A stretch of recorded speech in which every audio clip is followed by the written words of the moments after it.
ဝမှာလူရည်လို့ဖြစ်လာရင်ပတ်ဝန်းကျင်ဆိုတာရှိတယ်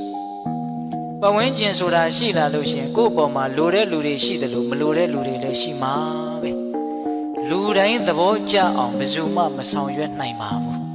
မြတ်စွာဘုရားလောက်အပြစ်ကင်းတဲ့ပုဂ္ဂိုလ်ကိုတောင်မကြိုက်တဲ့ပုဂ္ဂိုလ်တွေရှိသေးတာပဲမဟုတ်လား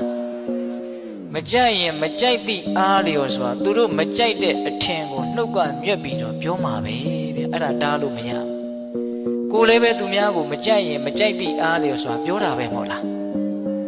အဲ့တော့သူ့အထင်ကိုသူလွတ်လွတ်လပ်လပ်ဖော်ထုတ်တာကိုကိုကဘာခံစားရရှိလဲ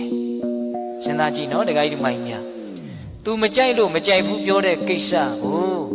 ကိုအတွက်ဘလောက်အရေးပါလို့အဲ့ဒါကိုကခံစားနေတာလေမခံစားသင့်ဘူးဗျသူပြောတာသူ့စကား